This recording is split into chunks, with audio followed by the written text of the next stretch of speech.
Hey guys, I'm Dimension Jump, and today I'll be doing my top 5 favourite announcements from last week's Nintendo Direct. Now, with the latest Nintendo Direct, we have had several announcements. I think some of them are quite good, and some of them are I think this was I would say a very good Direct overall. And yeah, some of the announcements that were shown off were quite cool and fun, and some of them were kind of came out of nowhere, especially with one of the announcements that I'll be talking about in this video.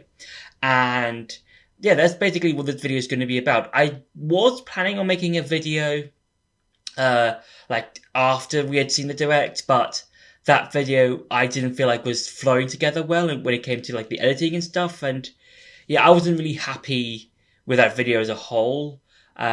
So this is much more of a condensed video on that that I was going to release after the Direct. So yeah. So for number 5 is the Virtual Boy Classic.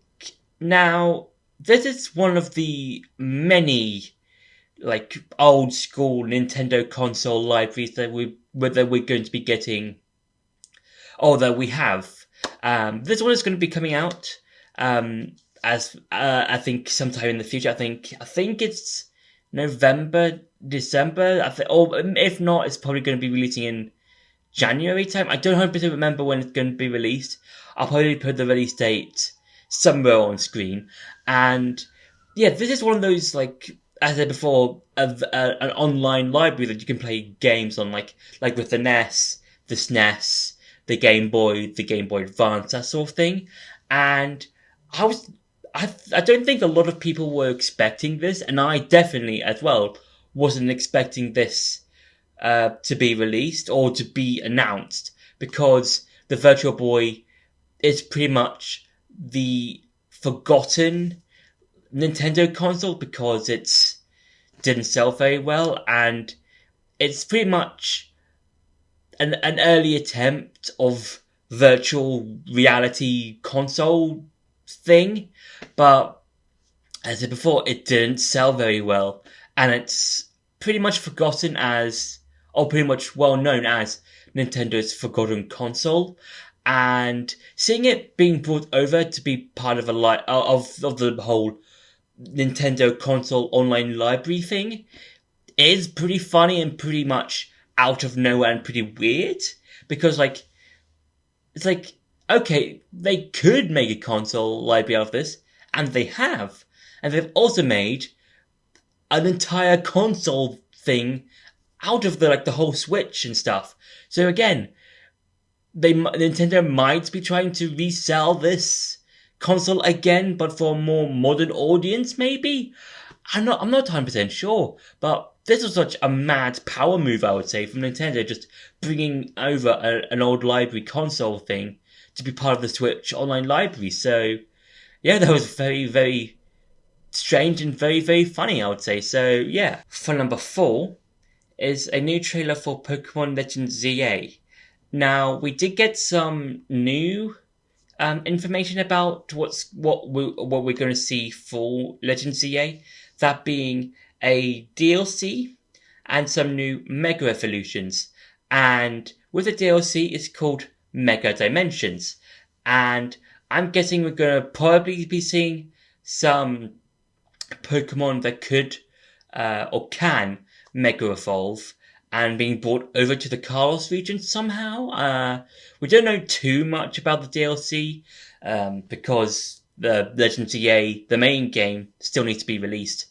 And for the Mega forms, we got some new ones. So we got Mega Raichu X and Y, and the Kalos forms. Mainly the Kalos starters, so Raichu, Chestnut, Delphox, and Greninja. And they all look really, really cool. And with Raichu, he's got 2 forms, similar to Charizard and Mewtwo, because they've got 2 forms, an X form and a Y form.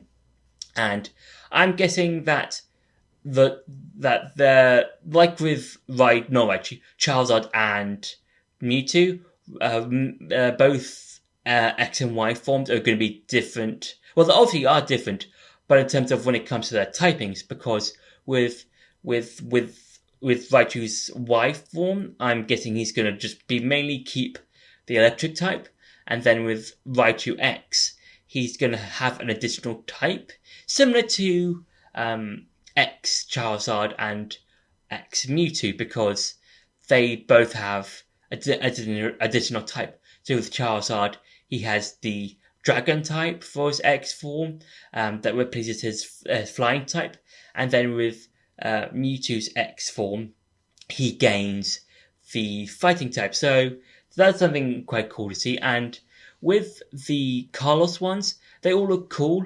The only thing that's obviously holding them back in terms of how often we can see them is that you have to get them online, and that's kind of annoying. And we know that the first one is Greninja, but we don't know when the others will be coming, or if how long these events will be on for. So yeah, it's kind of annoying, and yeah, I think it's one of those things like it is kind of bitter. I'd say they all look cool.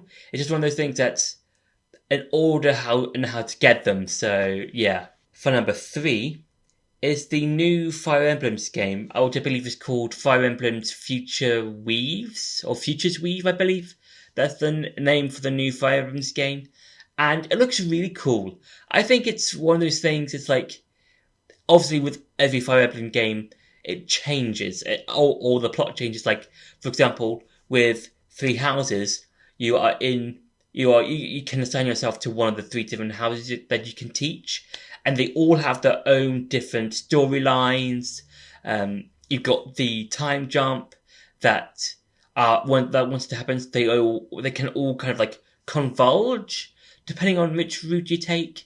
And then you've got Three Houses, no, not Three Houses, Fire Emblem Engage, which I believe is the one after that in terms of the story, and that's how you've got the ones where I think with that game, you can summon previous Fire Emblem characters through rings, I believe. I think that's what the plot of Engage is. I'm not 100% sure. I haven't played it, and I think because I only remember seeing bits of it, and I think that's what happens from the clips I've seen, where you can summon previous Fire Emblem characters. And now with Futures Weave, it looks to be like we have like new characters with their own storylines, as well as probably the return of Byleth, because at the end of the trailer, we got to see I forgot the name of the character's name, but it's like the goddess of time, I believe. I don't 100% remember her name, but you get to see her, and she's all grown up. So maybe we can get to see a grown up Byleth as well. That'll be really cool, because the whole game's called Futures Weave, and maybe something to do with time, maybe. But it'll be really cool to see Byleth, if we are going to see Byleth return. Hopefully see Byleth return in some form or something. So yeah, it looks really cool, the new Fire Emblem game. So yeah. For number 2 is Age of Imprisonment. Now with this, it looks really cool. I think it's going to look so cool, and I think how we're going to see the whole imprisoning war turn out to look like, and it looks so fun. And I do like how in the trailer you get to see like how the characters use the Zona devices, how they can sort of like tag team powers, that sort of thing, and just like fighting a huge horde of enemies, and how the environment around them sort of like affects them. So, for example, there's a bit in the trailer where some of the enemies are covered in muck, which is the same sort of substance that was affecting Zora's domain during that part of the story, when you did the whole story for Zora's domain and stuff like that.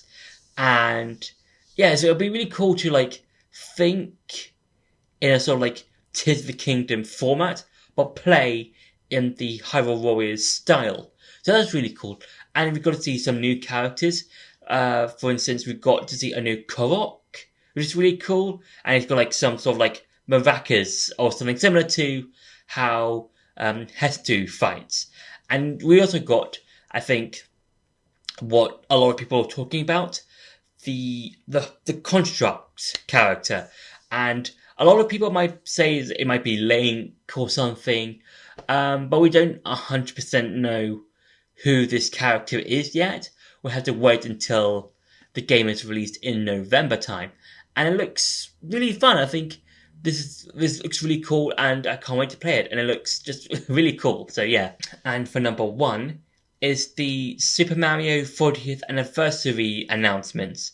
Now, at the very start of the Direct, we were given some announcements for Super Mario because it's his 40th anniversary.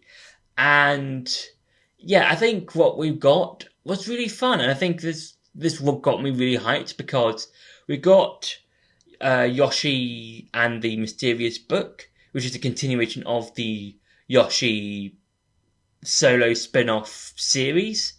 And then we also got a bundle for Super Mario Galaxy 1 and 2. You can get them separately, or you can get them in one. It's kind of like how the 3D All-Stars pack work.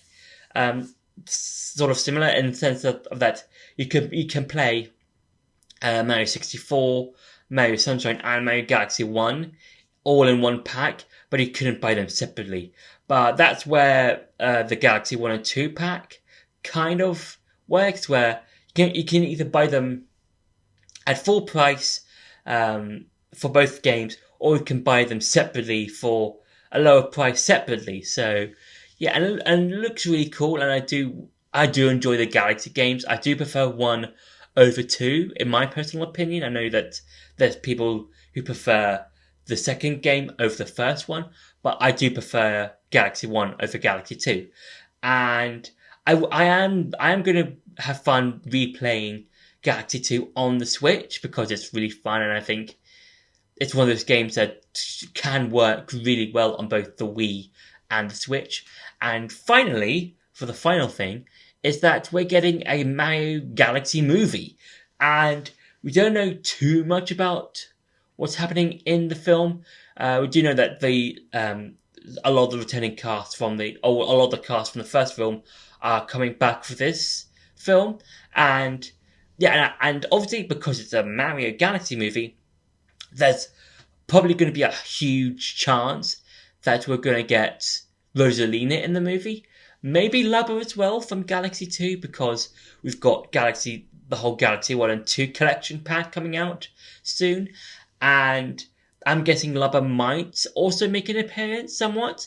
I'm guessing that if Lubba is going to make an appearance, he might team up with Rosalina to help Mario and Luigi maybe. I'm not 100% sure. If Nintendo are going to bring over a Mario Galaxy character, they might do Rosalina, who's probably more well known compared to Lubba, because Rosalina is basically the star princess. And I'm not saying that Lubba isn't popular. He is a well-known character, and I think he's an awesome character. But when you compare him to Rosalina is by far the more well-known character when compared to Lubba. But yeah, Lubba might make an appearance, but I feel like Rosalina might be the more established character and might have the much more larger appearance in the Galaxy movie. And yeah, I think it's going to have a lot more of a plot than the first film, because the first film did have a plot of some kind, but with the Galaxy movie, it's obviously going to have a huge elements from the games, or from the Galaxy games. So yeah, so that's been my top 5 favourite announcements from last week's Direct. I hope you enjoyed this video. Don't forget to like, share and subscribe, and I'll see you in the next video.